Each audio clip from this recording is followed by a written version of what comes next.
introducción. La polimiositis y la dermatomiositis forman parte del grupo heterogéneo de miopatías inflamatorias idiopáticas adquiridas, procesos que clínicamente se caracterizan por debilidad muscular e histopatológicamente por infiltrado inflamatorio intenso en los músculos estriados. Hasta hace algunos años se consideraba que la diferencia entre ambos trastornos radicaba solo en la afección de la piel característica de la dermatomiositis. No obstante, evidencias recientes han establecido que ambas tienen mecanismos inmunopatogénicos distintos. Estas entidades pueden presentarse asociadas a otras enfermedades del tejido conjuntivo, a neoplasias o tener características peculiares cuando ocurren en la infancia. Por otra parte, se ha podido definir una miopatía inflamatoria de curso clínico y datos histológicos diferentes a la polidermatomiositis, denominada miositis por cuerpos de inclusión, cuadro 18.1. Las miopatías inflamatorias son enfermedades poco frecuentes. Su incidencia es de un caso en 100.000 habitantes. La edad de presentación de la dermatomiositis es bimodal, con un pico entre los 10 a 15 años y de los 45 a 60 años, afectando tanto a niños como a adultos, mientras que la polimiositis es muy rara en la infancia. Ambas enfermedades son más frecuentes en la mujer, en una relación de 2:1 con el hombre. La miositis por cuerpos de inclusión es más común en el hombre, y ocurre predominantemente en personas mayores de 50 años de edad. Etiopatogenia. La etiología de las miopatías inflamatorias se desconoce. Por sus similitudes con otras miopatías, los modelos en animales de experimentación, y las variaciones estacionarias en su presentación, se ha investigado la participación viral en su patogenia. Varios virus se han asociado al desarrollo de miopatías agudas y crónicas, principalmente el virus de Epstein-Barr, Coxsackie-virus, parvovirus, paramyxovirus, citomegalovirus y algunas bacterias como Borrelia burgdorferi y Streptococcus. No obstante, a pesar de utilizar técnicas muy sensibles como la reacción en cadena de la polimerasa, PCR, por sus siglas en inglés, no se han podido demostrar secuencias de su genoma en los músculos de pacientes con polidermatomiositis. Aunque algunas evidencias experimentales y en modelos animales han implicado a los retrovirus, esto tampoco se ha corroborado. Parecida a otras enfermedades del tejido conjuntivo, su patogenia autoinmune se fundamenta por su asociación con enfermedades como el lupus eritematoso sistémico, LES, esclerodermia, enfermedad de Graves Basedow, tiroiditis de Hashimoto y otras más de clara alteración inmunológica. Asimismo, la polidermatomiositis se caracteriza por la presencia de diversos autoanticuerpos y por su relación estrecha con marcadores genéticos del complejo principal de histocompatibilidad o HLA, MHC, del inglés Major Histocompatibility Complex. HLA, Human Leukocyte Lymphocite Antigens, principalmente HLA, DRB10301, DR6, DR52, DQA10501 y HLA, B8. Autoanticuerpos en miositis. Los anticuerpos antinucleares, AN, se detectan en 50-80% de los pacientes con polidermatomiositis mediante las técnicas de inmunofluorescencia lisa, del inglés Enzyme Linked Immunosorbent Assay, por lo general a títulos bajos. Los anticuerpos están dirigidos principalmente a ribonucleoproteínas involucradas en la síntesis, antisintetasas, o en el transporte translacional de las proteínas, antipartículas de señales de reconocimiento SRP, del inglés Signal Recognition Particle. Los anticuerpos se dividen en dos grupos, los anticuerpos específicos de miositis, MSA, del inglés Myositis Specific Autoantibodies, y los anticuerpos asociados a miositis o, MAA, del inglés Myositis Associated Autoantibodies. Estos últimos ocurren también en otras enfermedades autoinmunes que no muestran miositis y en algunos subgrupos específicos de miopatías. Anticuerpos específicos de miositis. Los anticuerpos específicos de miositis están presentes en 30 a 40% de los pacientes con polidermatomiositis y están dirigidos a las aminoácido RNAT translacional, sintetasas citoplasmáticas, una familia heterogénea de enzimas que cataliza la unión dependiente de ATP, trifosfato de adenosina, entre un aminoácido y su RNAT relacionado, durante la síntesis proteínica. Se han descrito anticuerpos contra 6 de las 20 aminoácido tRNA sintetasas conocidas. De ellos, el anticuerpo anti-histidil RNAT, sintetasa, referido en la literatura como anti-Jo-1, es el más frecuente, cuadro 18.2. Estos anticuerpos se observan también en los pacientes con el denominado síndrome de anticuerpos anti-RNAT sintetasa, síndrome antisintetasa. Grundlman y Lundberg han propuesto un papel patogénico de los anticuerpos anti-Jo-1 sobre la base de las siguientes observaciones. Se encuentra hasta en 70% de los pacientes con el síndrome antisintetasa, tanto en polimiositis como en dermatomiositis. Su presencia puede preceder al desarrollo de los síntomas, y los títulos varían con el grado de actividad de la enfermedad. Los anticuerpos anti-Jo-1 están asociados con marcadores genéticos, principalmente HLA, DRB10301, DQA10501 y DQB10201, mismos que se encuentran en la polidermatomiositis. El blanco de los anticuerpos anti-Jo-1, la enzima histidil RNAT sintetasa, es ricamente expresada en el tejido pulmonar normal, más que en cualquier otro órgano, incluyendo el músculo, en el que se detecta solo en caso de miositis. Estos datos sugieren que la respuesta inmune anti-Jo-1 podría iniciarse en el pulmón o en otro órgano, y el daño muscular sería un fenómeno secundario. A su vez, explicaría la fibrosis pulmonar, dado que se ha reportado la presencia de anti-Jo-1 en pacientes con enfermedad pulmonar intersticial sin miositis.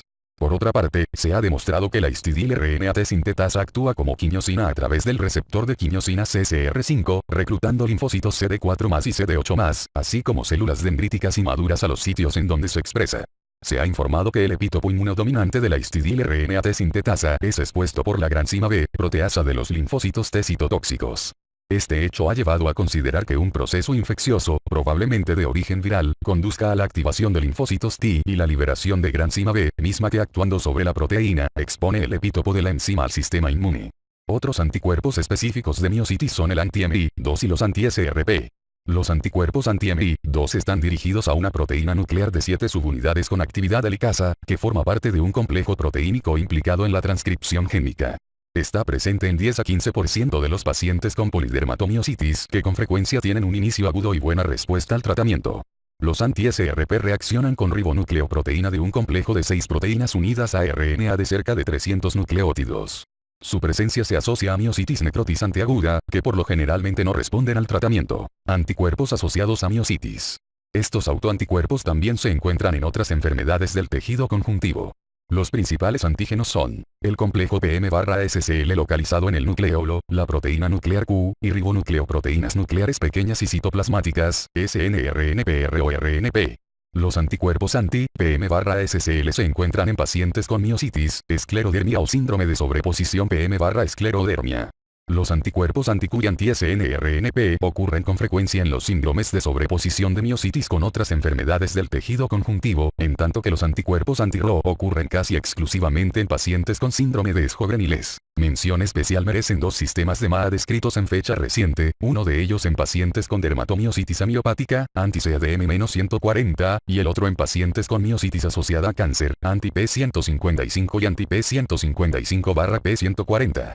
Si bien aún queda mucho camino por recorrer para tener una idea clara del significado de estos sistemas, entre ellos su posible papel patogénico dado que ambos autoanticuerpos no ocurren en otros subgrupos de polidermatomiositis, pueden ser de ayuda, con otros de los sistemas mencionados antes, para elaborar en el futuro cercano una nueva clasificación de las miopatías inflamatorias. Patología e inmunopatología. Los hallazgos histopatológicos de los músculos afectados en la polimiositis y la dermatomiositis muestran patrones distintivos, los cuales permiten establecer el diagnóstico correcto. Polimiositis.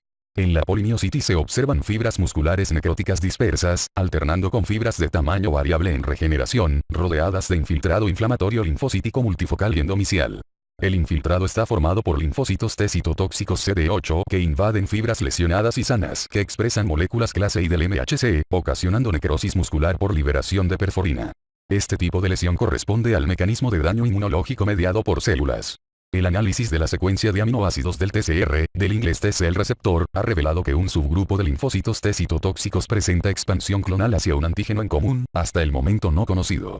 Esta población de células que tienen marcadores de memoria, CD45RO, y moléculas de adhesión ICAM-1, del inglés Intercellular Adhesion Molecules, 1, son las que invaden más agresivamente las fibras musculares. Las fibras musculares no expresan moléculas del HLA. Sin embargo, en la polimiositis y la miositis de cuerpos de inclusión sí expresan antígenos HLA de clase I y en ocasiones tipo segundo, aun en áreas alejadas de la inflamación.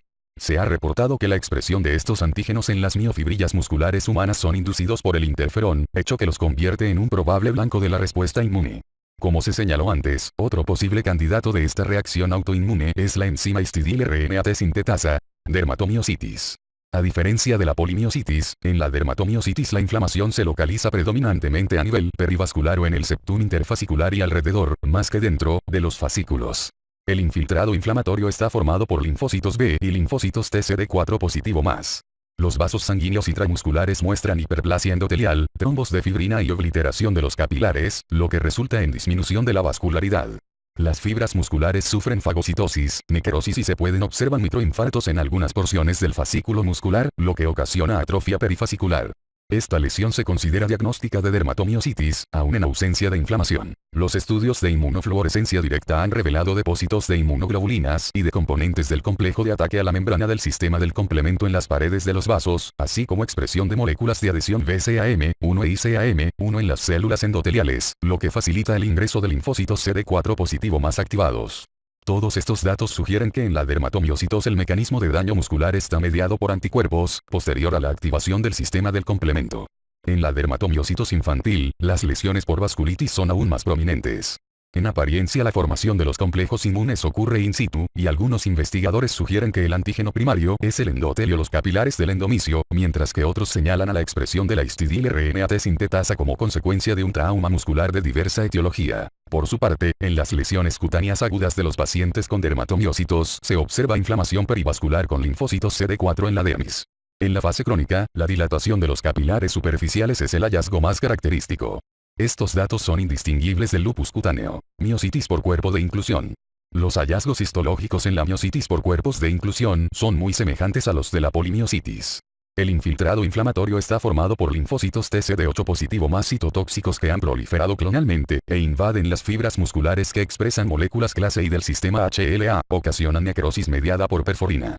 Además del proceso inflamatorio, las fibras musculares muestran vacuolas con depósito granular basofílico, alteraciones que por microscopía electrónica corresponden a inclusiones filamentosas o tubulares intranucleares o intracitoplasmáticas, hallazgos que fueron los que condujeron a la denominación de miositis por cuerpo de inclusión. También se observan depósitos de amiloide o de sus proteínas precursoras, componentes del metabolismo lipídico y proteínas relacionadas con la enfermedad de Alzheimer. Estas características son compatibles con el concepto de proteínas mal dobladas o desdobladas en el contexto del envejecimiento celular. Estos datos sugieren que en la miositis por cuerpos de inclusión coexisten dos procesos patogénicos, uno inmunológico mediado por linfocitos T citotóxicos y otro de tipo degenerativo, citocinas en las miopatías inflamatorias. En los músculos de pacientes con polidermatomiositis se encuentran evidencias de la expresión de diversas citocinas y quimiosinas. Entre las citocinas detectadas están el interferón alfa y beta, la IL, interleucina, 1, IL, 2, IL, 6, IL, 10, el factor de necrosis tumoral alfa, TNF, alfa, y el factor transformador del crecimiento beta. Algunos de ellos, como el interferón gamma y la IL-1 pueden tener efecto miocitotóxico, mientras otros, como el factor transformador del crecimiento beta, fomentan la inflamación crónica y la fibrosis. Las quimiosinas más observadas son IL-8, RANTES, MCP-1, MIGIP-10. Su función está en facilitar el tráfico de linfocitos T activados a los músculos y promover la fibrosis tisular. Otras sustancias presentes en los músculos inflamados son diversas metaloproteinasas de matriz, sobre todo la MMP-2 y MMP-9, las cuales favorecen la migración de linfocitos en la matriz extracelular. A pesar de la participación de diversas citocinas en la inflamación muscular, no se ha demostrado que alguna de ellas tenga un papel determinante en la patogenia de la enfermedad. Otros mecanismos de daño muscular. Se ha observado que en algunos pacientes la debilidad muscular no corresponde al grado del proceso inflamatorio presente en la biopsia, situación que ha llevado a considerar que otros mecanismos pueden contribuir a su patogénesis. Entre los eventos más probables están las alteraciones en la microcirculación por pérdida de capilares y cambios endoteliales que pueden ocasionar miopatía metabólica secundaria. Por otra parte, la expresión de moléculas clase I del MHC en las fibras musculares dañadas induce cambios en la síntesis proteínica, incrementando el daño celular. Cuadro clínico. En la polimiositis predominan las manifestaciones musculares, mientras que en la dermatomiositis los signos cutáneos acompañan o preceden el compromiso muscular. Junto con la debilidad muscular se pueden presentar datos de participación articular, gastrointestinal, pulmonar, cardíaca, entre otros. Los síntomas musculares son de instalación insidiosa en el transcurso de semanas o meses, y consisten en debilidad muscular proximal de la cintura escapular y pélvica. El paciente no puede levantar los brazos para peinarse ni levantarse de una silla, subir escaleras, etc. Es frecuente la afección de los músculos flexores del cuello y de la orofaringe, presentándose dificultad para sostener la cabeza, deglución y disfonía. Los músculos faciales y oculares no se afectan. La debilidad muscular es progresiva, ocasiona incapacidad para la deambulación y para la movilización libre en la cama. Posteriormente, puede presentarse insuficiencia respiratoria por compromiso de los músculos intercostales o como complicación por broncoaspiración. Durante su evolución ocurren también dolor muscular de intensidad variable y artralgias inespecíficas. En la exploración física se documenta fácilmente la debilidad muscular, en tanto que la sensibilidad es normal y los reflejos se conservan. No obstante, en los casos graves o avanzados pueden estar ausentes por debilidad acentuada o atrofia muscular. En la dermatomiositis se observan manifestaciones cutáneas floridas que incluso pueden preceder por meses o años a las alteraciones musculares antes descritas. El dato clínico más común es un exantema eritematoso fotosensible en cara, cuello, parte anterior del tórax, signo de la V, hombros y espalda, signo del chal, y en la superficie extensora de los brazos. Otras alteraciones muy peculiares son el exantema en heliotropo consistente en la coloración eritematoviolacea de los párpados con edema periorbitario, anexo primero, lámina 15, y el exantema, signo o pápulas de Gotrón, anexo primero, lámina 16, que son lesiones de color rosa o violáceas, localizadas sobre el dorso de las articulaciones metacarpofalángicas, interfalángicas proximales, codos, rodillas y maleolos. Otras alteraciones dérmicas son lesiones eritematosas y dolorosas a nivel periungueal, cutícula distrófica, fenómeno de Raynaud, anexo primero, lámina 18, fisuras y líneas oscuras de apariencia sucia en el lado palmar y lateral de los dedos, motivo por lo que se les denomina manos de mecánico. Un subgrupo de pacientes presenta además de la miositis, manifestaciones extramusculares importantes como artritis, fenómeno de Raynaud, manos de mecánico, y fibrosis pulmonar intersticial. Serológicamente tienen anticuerpos anti-Jo1 y por lo general responden mal al tratamiento, combinación de datos clínicos y de laboratorio que se le designa síndrome antisintetasa. Las lesiones de vasculitis en piel son más frecuentes en la dermatomiositis infantil, y consisten en nódulos subcutáneos, eritema, infartos periungueales y úlceras digitales. Las calcificaciones en el tejido subcutáneo son comunes y pueden llegar a ulcerarse, produciendo salida de material calcáreo. En muy raras ocasiones pueden verse pacientes con alteraciones dermatológicas típicas de dermatomiositis sin afección muscular, entidad que se denomina dermatomiositis amiopática o dermatomiositis sin hemiositis.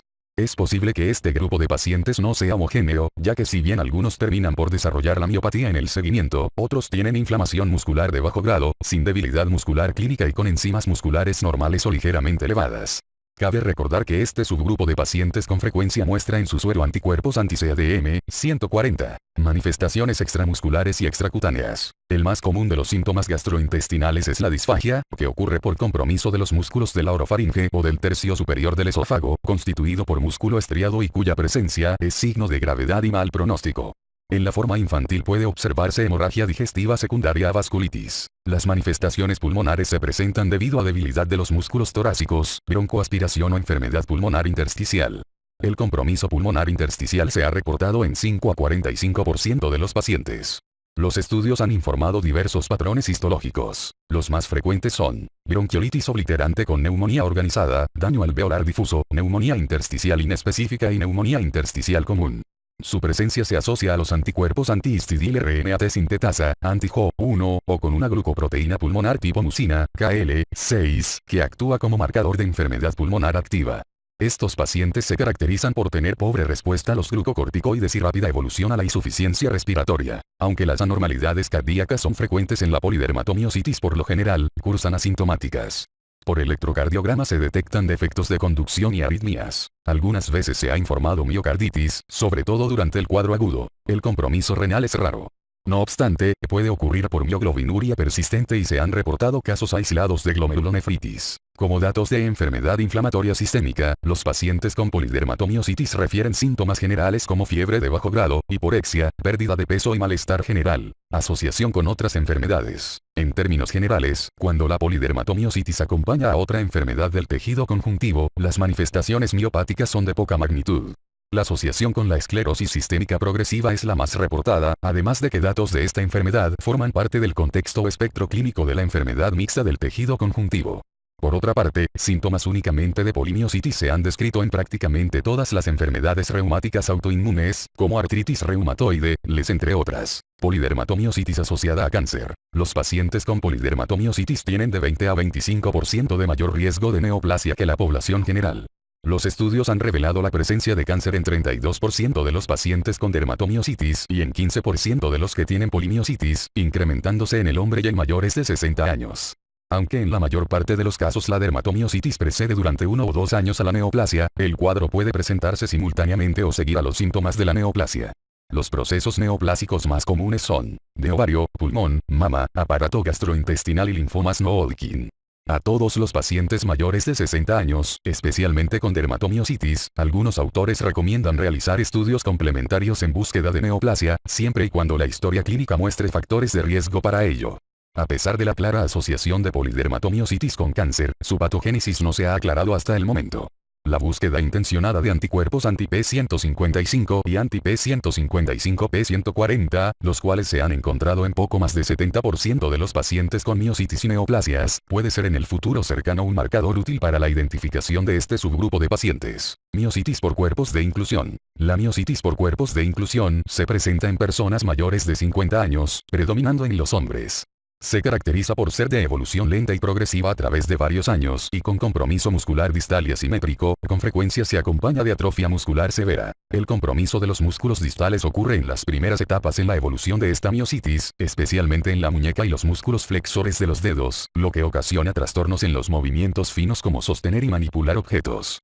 La debilidad e hipotrofia muscular son más severas en los extensores de las rodillas, flexores de la cadera y flexores largos de los dedos. Alteraciones de laboratorio y gabinete. Durante la fase activa de la enfermedad se elevan de forma importante las enzimas que traducen inflamación y necrosis muscular, como la creatinfosfosinasa, CK, transaminasa glutámico-pirúvica, TGP, deshidrogenasa láctica, DHL, y la aldolasa. De todas ellas, la más confiable para evaluar la actividad de la enfermedad es la cuantificación de CK. Es conveniente mencionar que el rango de elevación de la CK en las miopatías inflamatorias idiopáticas por lo regular es menos de 100 veces el límite superior de lo normal. Cifras mayores pueden sugerir otras posibilidades diagnósticas.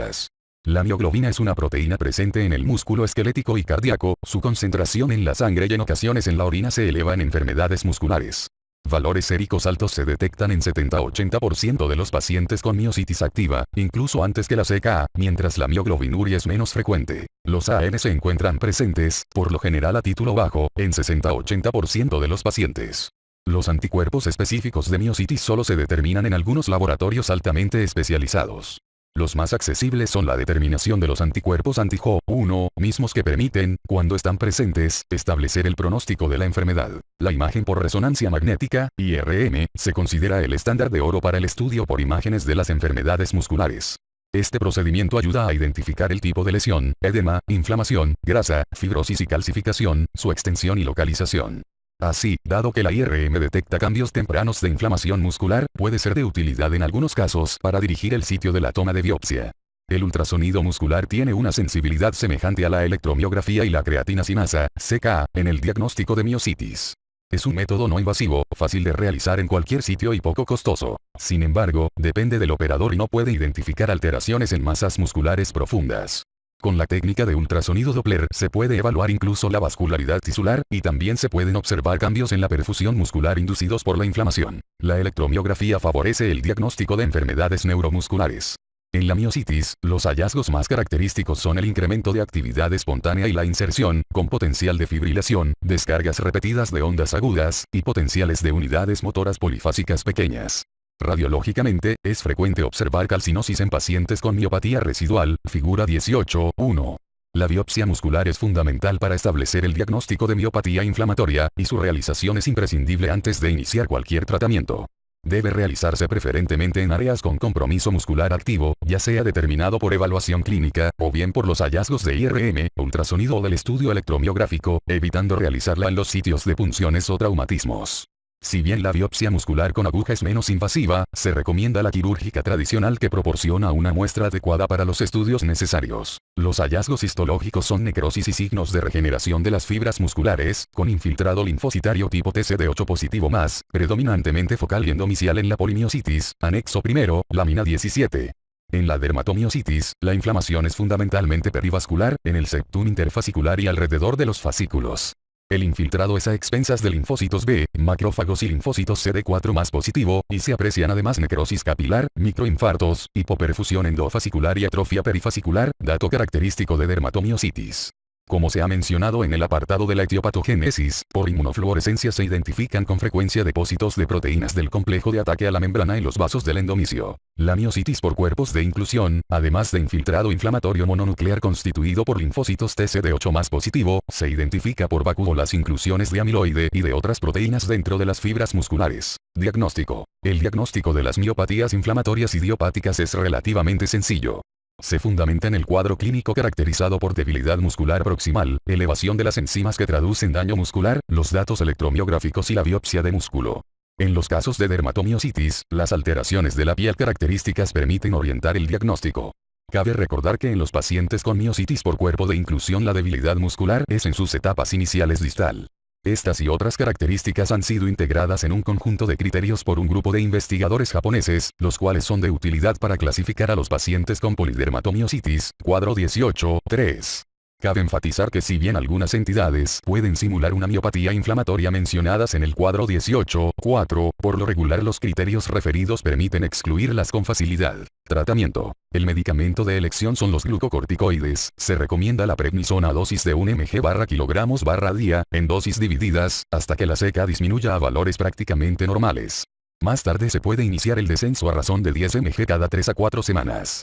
Con este esquema, cerca del 90% de los pacientes responderán adecuadamente, y en 70% se obtiene remisión total.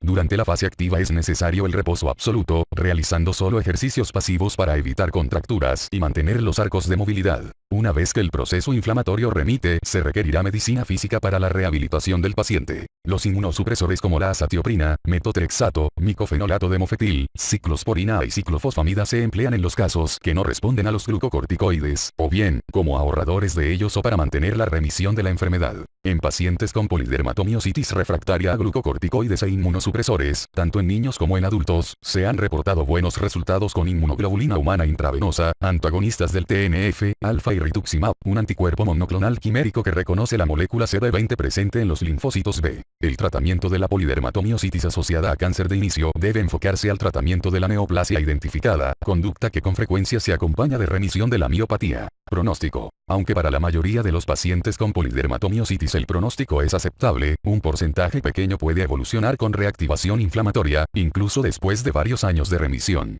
Por su parte, en aquellos pacientes que presentan compromiso pulmonar por miositis de los músculos respiratorios y disfagia, el pronóstico es grave. Dado que la miositis por cuerpos de inclusión no responde a los glucocorticoides, el pronóstico se considera reservado debido a que en ocasiones llega a causar incapacidad permanente.